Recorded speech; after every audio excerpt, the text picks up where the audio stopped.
very warm welcome. I am Garland and you're watching Firstpost. In the next few minutes, I get you the top 40 updates from around the world, only here on Fast and Factual. Let's get started. Starting from the latest in India, where a stampede after IPL's victory celebrations in Bengaluru killed at least 11. The incident also left at least 33 other people injured. The stampede broke out after fans gathered to greet the Bengaluru team after they won the IPL. Meanwhile, President Droupadi Murmu called the stampede shocking and heartbreaking. Prime Minister Modi also called the stampede absolutely heartrending. Chief Minister of Karnataka has even ordered a magistrate-level inquiry into the incident. He also announced a compensation of about $12,000 to the families of the victims and free treatment to the injured. Elon Musk has escalated his attacks on Trump's tax and spending bill. He urged the lawmakers to kill the bill, adding that bankrupting America is not okay. The remarks followed the Congressional Budget Office's projection that the bill would add over $2.4 trillion to the national debt over the next decade. President Donald Trump has signed a proclamation that bans the entry of nationals from 12 countries into the US. The ban will come into effect on June 9th. He said the move was to protect the country from foreign terrorists and other security threats. Trump has also partially restricted entry from 7 other nations, adding that his list is subject to revision based on material improvements made. Donald Trump has said that he discussed the recent Ukrainian drone attacks with Russian President Vladimir Putin. The duo held a 75-minute-long telephone conversation. Trump said Putin told him that Russia will have to respond to the Ukrainian strikes. He added that it was not a conversation that will lead to immediate peace. After the call with his Russian counterpart, the US president said Putin has offered to mediate US-Iran nuclear talks. He added that Putin's help could lead to a rapid conclusion. Trump reiterated the US stand, saying Iran cannot have nuclear weapons, and Putin agrees with it. The US and Iran have held 5 rounds of talks that have failed to bridge the gap so far. Meanwhile, Iranian Supreme Leader Ayatollah Ali Khamenei has criticized the US proposal presented during talks in Oman last week. Khamenei said the US proposal is 100% against the idea of we can. He added that Tehran needed to keep its ability to enrich uranium, a condition that Trump administration does not agree with. A heated clash broke out in Bulgaria's parliament following the announcement of the country's entry into the Eurozone in 2026. This as far-right MPs opposed Bulgaria's entry to the Eurozone. Lawmakers were seen pushing and shoving each other, blocking access to the podium during a tense session. The US has vetoed the UN Security Council's draft resolution calling for unconditional and permanent ceasefire in Gaza. The document also sought the release of all hostages and lifting restrictions on humanitarian aid. The US envoy said that the draft undermined diplomatic efforts to reach a ceasefire. And pro-Palestinian protesters formed a red line outside the UK Parliament. The protesters formed a human chain to encircle the Parliament, chanting slogans and holding placards. The demonstrators called for sanctions against Israel over the ongoing humanitarian crisis in Gaza. Moving to climate news now, a record-breaking drought is crippling wheat harvests in China's Shaanxi province. The severe weather is leaving farmers with yields slashed by half. With crops scorched before ripening and the soil cracking under relentless heat, locals say it's the worst drought they have seen in decades. Official figures are awaited, but many farmers report widespread losses. Researchers in Japan have developed a new plastic that dissolves in seawater within hours. This could potentially revolutionize ocean waste management. The material created by teams at Riken and University of Tokyo leaves no residue behind. While not yet commercialized, it is drawing industry interest, with World Environment Day focusing on curbing plastic pollution. Marine heat waves scorched more than 10% of global ocean surface in 2024. This happened particularly in Southwest Pacific, says the UN. The warming threatens coral reefs and the region's last tropical glacier. Ocean surface temperatures broke records and cyclone activity surged, with climate change blamed for the extremes. Smoke from over 200 wildfires in Canada blanketed a third of the US this week. It has severely impacted air quality in New England and parts of the Midwest. The thick haze stretched from the Dakotas to Georgia, with 2 million hectares already burnt. Most fires are raging out of control in central Canada. Thanks to an unusually warm and sunny spring, UK strawberry growers report an early and exceptionally sweet harvest. Farmers highlight ideal light levels and cool nights as key factors. With demand surging, supermarkets like Tesco and increasing stock and cutting prices, expecting a 25% sales jump over last year. On to business and tech news now. Shares in Asian markets crept higher after soft US economic data boosted expectations that the Federal Reserve could cut in interest. South Korean markets extended gains from the previous session, with the benchmark Kospi index climbing 1.7% earlier today, while MSCI's broadest index of Asia Pacific shares outside Japan inched up 0.7%.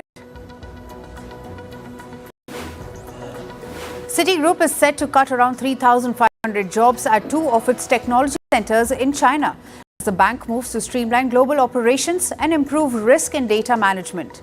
The reduction is expected to be completed by the start of the fourth quarter this year. Consumer goods maker Kimberly-Clark is reportedly nearing a $3.5 billion deal to sell its Kleenex and tissue businesses outside North America to Brazilian pulp maker Suzano.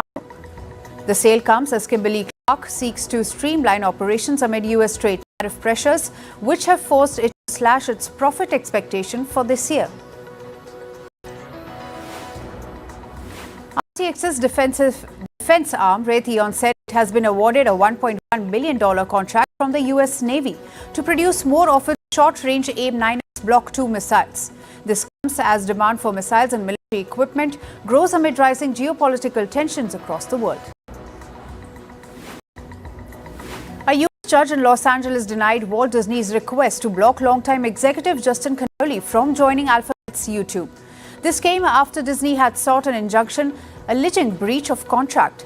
The contract rejected that move, allowing Connolly to start at YouTube as the global head of media and sports. US food delivery companies DoorDash, Grubhub and Uber Eats settle a lawsuit against New York City over laws capping fees they can charge restaurants for delivery. The settlements allow them to charge above the current caps under certain conditions. Amazon is investing $10 billion in North Carolina to expand its artificial intelligence infrastructure. The move is expected to create at least 500 high-skilled jobs, including data center engineers and network specialists. This comes as big tech companies race to build data centers powering AI applications worldwide. Reddit sues AI startup Anthropic, accusing it of using its data without permission to train its AI models, despite promises to the contrary. The lawsuit claims Anthropic accessed Reddit content over 100,000 times, violating user policies and enriching itself billions of dollars. Reddit seeks damages and an order to stop Anthropic from using its data as the battle over AI training data intensifies. Google signs a landmark deal with Chile to deploy a 14,800-kilometer submarine data cable linking South America to Australia and Asia by 2027. The first ever such agreement for Google with a country aims to boost Chile's digital links with Asia, including China, and strengthen its role as a tech hub for Latin America. Microsoft launches a free cybersecurity program for European governments to fight AI-enhanced threats. The initiative aims to boost intelligence sharing and help prevent and disrupt attacks. Microsoft President Brad Smith said more security measures are coming within this month. Moving to sports, we begin with cricket. Indian Cricket Board BCCI terms Bengaluru Stampede for an eye-opener for the board as well as IPL franchises. BCCI Secretary says the board will soon take a call with regards to hosting events where large crowds are expected. Bengaluru batting icon Virat Kohli says he is absolutely gutted by the loss of lives caused by stampede outside Chinnaswamy Stadium. Kohli shared Bengaluru's official statement on social media and said he was at loss of words. Cricket legend Sachin Tendulkar called the stampede beyond tragic and said he is wishing peace and strength to all. In football, Cristiano Ronaldo scored his 137th international goal for Portugal as they came from a goal down to beat Germany. With this, Portugal reached the Nations League final. France and Spain will play the second semi-final later today, with the final scheduled for Sunday. Manchester City agreed to buy Milan midfielder Tiani Reinders for over $62 million. The 26-year-old has also agreed personal terms for a 5-year contract. City hope to complete the deal in time for FIFA World Cup in the USA, which kicks off on June 14th. Saudi Pro League club Al Hilal announces the appointment of Simone Inzaghi as the new manager. This after the Italian left the Milan following their Champions League final loss. Inzaghi's first assignment as coach will be the FIFA Club World Cup in June. In tennis, Serbian icon Novak Djokovic stormed into French Open semi-finals. The 24-time Grand Slam winner beat Germany's Alexander Zverev 4-6, 6-3, 6-2, 6-4. Djokovic will face men's world number 1 Jannik Sinner in the semi-finals tomorrow. Women's world number 2 Coco Gauff entered the French Open semi-finals. In All-American quarter-final, Gauff beat fellow countrywoman Madison Keys 6-7, 6-4, 6-1.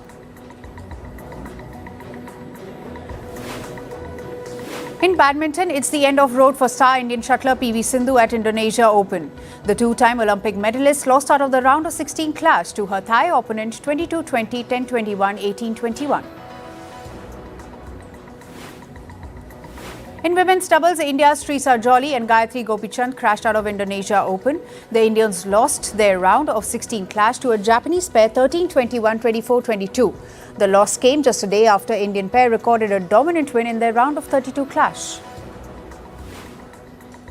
Meanwhile, Formula One governing body FIA says the racing cars will continue to use titanium skid blocks for the rest of the season. This comes after the testing of stainless steel alternatives during last weekend's Spanish Grand Prix. The testing was conducted to probe the risk of trackside grass fires. And finally, in entertainment news, a friend of Cassie Ventura testified that Sean Diddy Combs dangled her off 17-story balcony in 2016. She detailed abuse and ongoing trauma during Combs' Manhattan sex trafficking trial. The case, now in week 4, alleges decades of coercion, with Combs facing life in prison if convicted. Coldplay's Chris Martin and actress Dakota Johnson have reportedly ended their long-running relationship of 8 years. The couple, known for keeping things private, had recently been spotted together in Malibu, but are said to have split for good.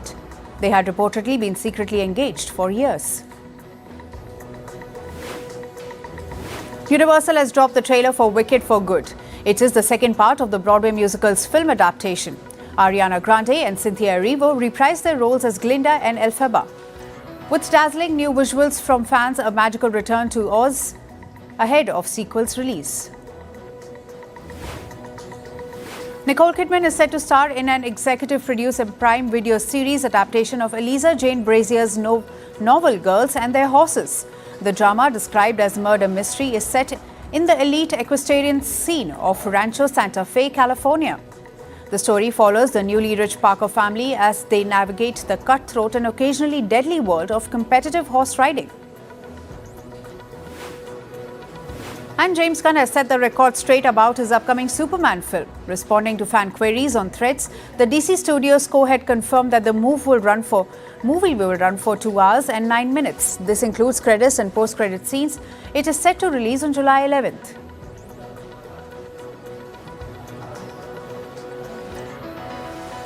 That's all for today. Thank you for joining us. I am Gushin Garland and we'll see you right back here tomorrow. Stay informed and stay tuned to Firstpost.